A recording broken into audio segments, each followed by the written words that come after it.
Assalamualaikum warahmatullahi wabarakatuh. Balik lagi teman-teman di channel kajian online. 12 tahun nih, 12 tahun kurungan penjara yang siap menanti Roy Panci CS. Iya betul teman-teman, bukan lagi 8 tahun tapi 12. Ini Roy Panci teman-teman memang gak ada kata tobat. Setelah 3 tahun yang lalu, yang inget gak dulu Roy Panci pernah ditangkap gara-gara menghina saudara kita yang beragama Buddha dengan menyebarkan foto stupa Borobudur dengan wajah Pak Jokowi. Sekarang teman-teman ya, Roy Panci nggak tobat-tobat, malah makin jadi gilanya dengan melakukan penyebaran informasi hoax atau melakukan fitnah sana sini dengan menyebut Pak Jokowi menggunakan atau memiliki ijazah bodong atau ijazah palsu. Padahal ya UGM sudah klarifikasi, bahkan lab forensik sudah teman-teman meneliti keaslian ijazah Jokowi hingga pengadilan memutuskan ijazah tersebut asli. Nah, kan sekarang giliran Pak Jokowi lakukan serangan balik. Pak Jokowi kemarin sudah melaporkan Roy CS teman-teman ke kepolisian. Ada nama-nama besar seperti Roy Suryo, Tifa, Resmond, Subhan yang memang jadi target utamanya. Nah, tapi teman-teman ya, ini Pak Jokowi melaporkan mereka bukan karena Pak Jokowi sakit hati, tapi ingin tidak ada lagi korban-korban selanjutnya. Nah, kan kalau misalnya mereka dibiarkan hidup, dibiarkan berkeliaran di Indonesia, bisa saja nanti suatu saat orang lain juga kena atau jadi korban dari fitnah mereka.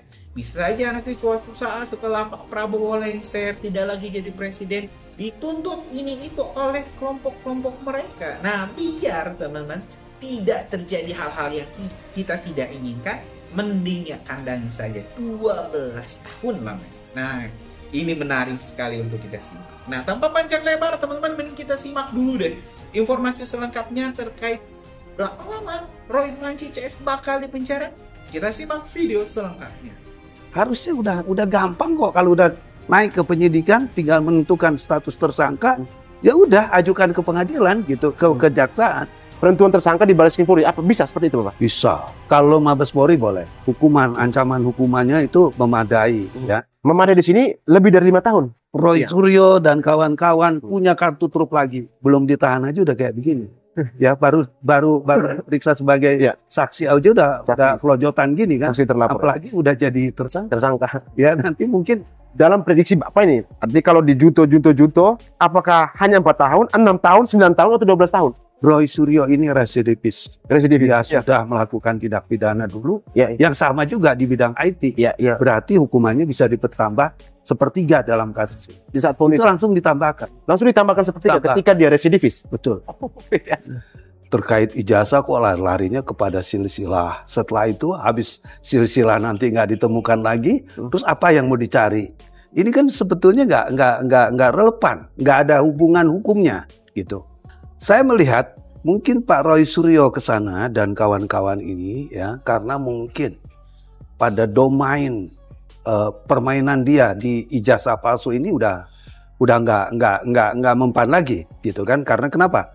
Lembaga-lembaga negara terkait masalah dikti, terkait masalah UGM, terkait masalah Mabes Polri dan lain sebagainya, itu kan sudah clear. Sudah menyatakan bahwa ijazahnya Pak Jokowi memang dikeluarkan dari UGM, dari Fakultas Kehutanan. Harusnya kan selesai dari persoalan itu gitu kan. Jadi ngapain lagi sampai mencari silsilah dan lain sebagainya ya. Dan apalagi yang saya dengar itu kan ada kesan ya seperti ada mau dirusak dan lain sebagainya dengan cara-cara yang tidak beradab. Gitu. Karena kenapa saya katakan tidak beradab? Kalau dia beradab harusnya minta izin dulu dong, ya. Karena kenapa? Itu juga kan artinya Pak Jokowi itu presiden yang pernah memimpin negara ini sampai 2 periode. Itu harus dihormati dari situ. Nah kalau mau ke sana, mau masuk atau mau lihat dan lain sebagainya, izin dulu dong. Izin kepada siapa? Ya kepada Pak Jokowi, kepada keluarganya, kepada relasinya. Diizinkan enggak? Kan gitu kan? Tapi ini kan sudah merangsek kepada tujuan-tujuan yang negatif. Ini yang kita nggak suka.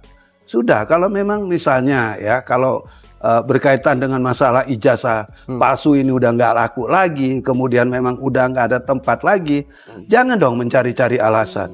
Dan yang kaget lagi kemarin, katanya ditemukan ya ijazah yang dari KPU dan lain sebagainya. Bilangnya novum baru. Ini novum baru gitu kan? Itu secara hukum nih Bapak, novumnya seperti apa dulu gitu? Begini, apa yang disebut dengan novum gitu kan?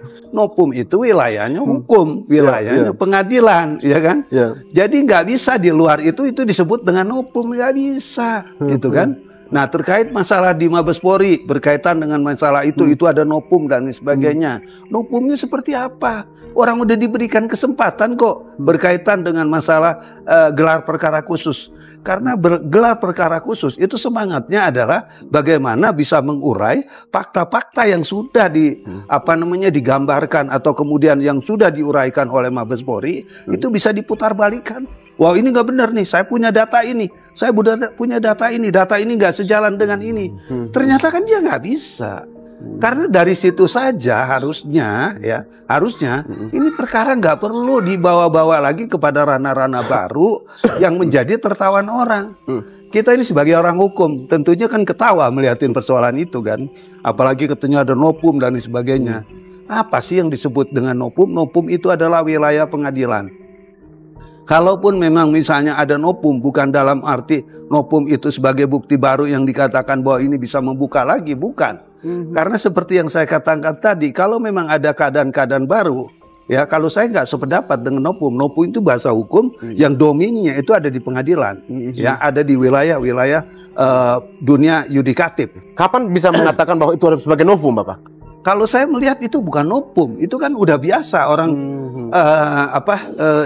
Dian Sandi itu kan sudah ngeblas berita itu kan, dan itu udah dibawa dan juga udah dikatakan nggak sama, ijazahnya beda kok dengan yang dipegang oleh Pak Jokowi, kan selesai. Dan kenapa juga kemudian ini dari KPU dan sebagainya.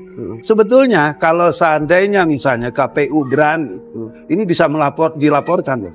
Karena kenapa? Membawa-bawa nama institusi loh. Oh ya, kan? Ya kan, masa segampang itu memberikan suatu dokumen dan lain sebagainya. Ya kan nggak mungkin. Dan itu juga dibantah kalau nggak salah dari KPU. Kan? Tidak pernah mengeluarkan itu. Artinya siapa yang punya inisiatif seperti ini? Nah itu kan kemarin kita bertanya juga itu. Tiba-tiba muncul itu kan, mengatasnamakan lembaga KPU ini. Nah kalau kita lihat pada dimensi hukumnya, ini kan udah ranahnya memberikan keterangan-keterangan yang nggak benar kan. Kalau KPU mau melaporkan itu bisa terjadi loh, ya kan? Bahwa apa yang diberitakan bahwa KPU udah memberi izin, udah mengeluarkan salinan ijazahnya Pak Jokowi, padahal kenyataannya nggak benar dan itu udah dipublish di luar, ya, udah menjadi berita viral juga kala itu kan. Ini kan udah menyangkut masalah membuka sesuatu yang nggak benar gitu kan. Berarti kan fitnahan baru lagi, terutama kepada KPU gitu. Berarti fitnah ini merujuk kepada KPU? KPU dong. Karena KPU yang dibawa-bawa kan dalam persoalan. Berarti KPU harus melaporkan si Bonatua Silalah ini. Betul. Iya. Ya bukan hanya Bonatua yang gini, di dalam hukum berkaitan dengan masalah undang-undang IT ya, itu bukan hanya yang mendapatkan itu, tapi nggak benar, tapi juga yang meramaikan, yang memviralkan, ya kan? Ya itu juga bagian dari pelaku loh. Press conference mereka yang memviralkan press conference mereka mengatakan bahwa benar ini ijazahnya yang udah diterima oleh KPU, sedangkan KPU nggak pernah mengeluarkan. Jadi yang membawa berita tersebut maupun yang menyebarkan itu adalah sebagai delik yang bisa dikenakan kepada pihak-pihak itu. Nah kali ini pun Aiman itu memihak kepada Ray Rangkuti. Alhasil Bang Kodari ini menyemprot habis-habisan Aiman yang dirasa tidak netral dalam menjalankan profesinya sebagai pembawa acara. Tak hanya Bang Kodari, Bang Margarito juga marah kepada Aiman dengan ulahnya tersebut. Dan yang tak kalah menarik ini Roy Panci ini aibnya dibongkar habis-habisan oleh Kiki Saputri dan Roy Panci hanya bisa ketawa-ketawa cengengesan. Nah, Tanpa berlama-lama lagi, berikut adalah video lengkapnya. Kata orang Palembang sih, ini icak-icak bae nih, gitu loh. Apa itu? Pura-pura aja, gitu loh. Sebentar, saya belum selesai. Tadi saya nggak menginterupsi Anda, ya.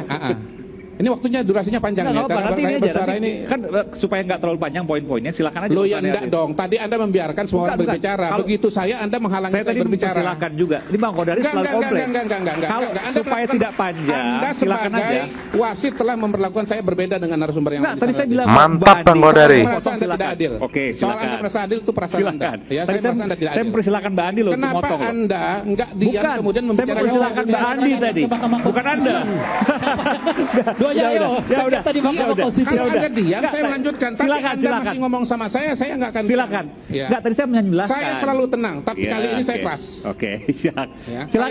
Silakan. Dan saya bisa keluar dari tempat ini. Ya. Enggak, jangan dong. Ya, jangan. Silakan.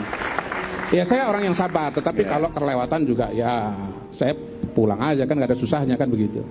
Jangan baper dong, Bang. Enggak. Kita nggak bisa bilang nggak baper. Ya kan kita ini di sini hadir untuk menyampaikan suara. Substansinya apa, Bang? Gini loh, kalau saya berdebat dengan beliau-beliau itu no problem. Tapi saya ini berdebat dengan Anda itu nggak masuk di akal buat saya. Lanjut, gue belum ngomong nih.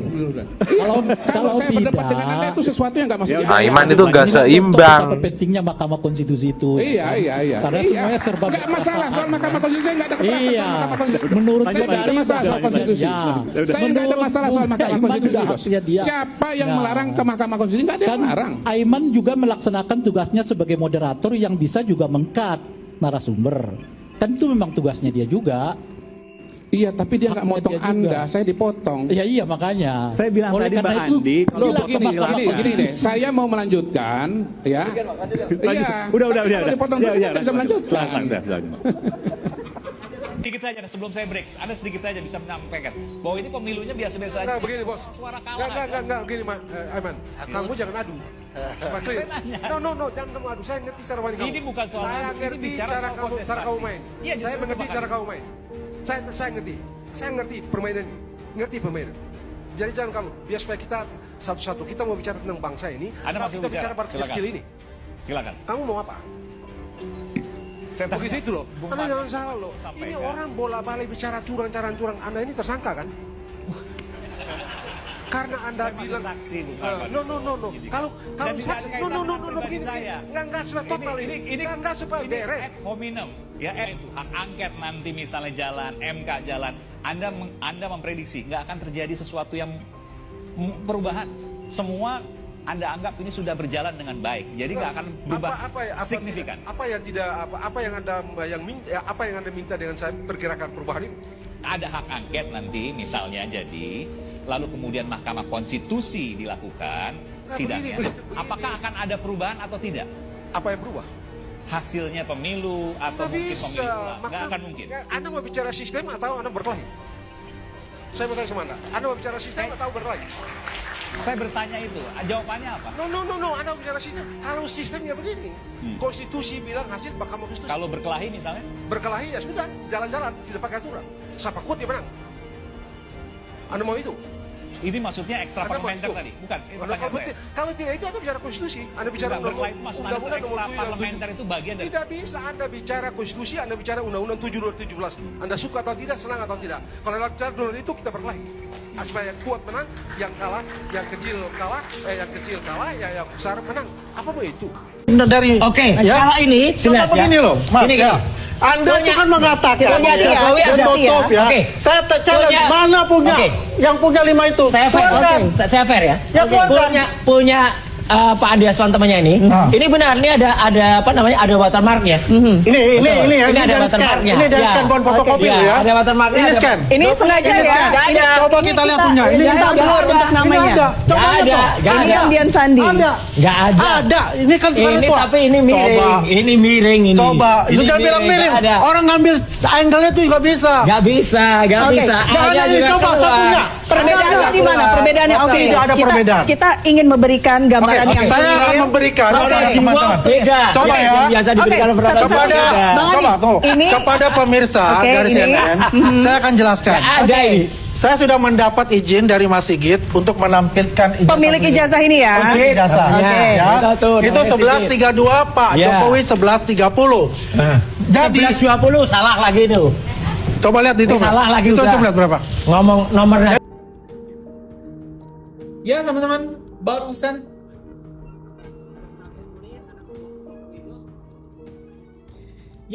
barusan kita sudah mengkaji informasi terkait berapa lama Roy Panci bakal ditahan. Saya sangat setuju sekali dengan ini penuntut yang menuntut Roy Suryo ditahan, ditangkap selama 12 tahun penjara. Itu sudah hukuman yang sudah sangat sesuai dengan apa yang sudah diperbuat oleh gerombolan para pembenci ini.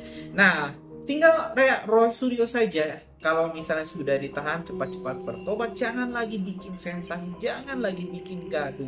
Karena ya kita juga sudah capek teman-teman, kita kerja seharian. Kita belum tentu jadi kaya kalau misalnya tentu ini ijazah terbukti palsu atau tidak. Rakyat Indonesia gak akan makin kaya, gak bakal makin sejahtera kalau misalnya mereka pun menang. Dan ya itu gak akan berefek buat kita. Malah kalau dibiarkan ini malah makin gaduh teman-teman. Bukannya kita fokus untuk membangun negara, membangun bangsa, tapi ya malah mengurusi hal-hal yang remeh-remeh kayak gitu. Setuju gak sih teman-teman? Ya mereka komplotan Panci ini langsung saja ditangkap 12 tahun. Sudah oke Pak Polisi, segera lakukan penangkapan. Nah, terus pendapat kalian di kolom komentar teman-teman, kita bakal diskusikan. Terima kasih. Assalamualaikum warahmatullahi wabarakatuh.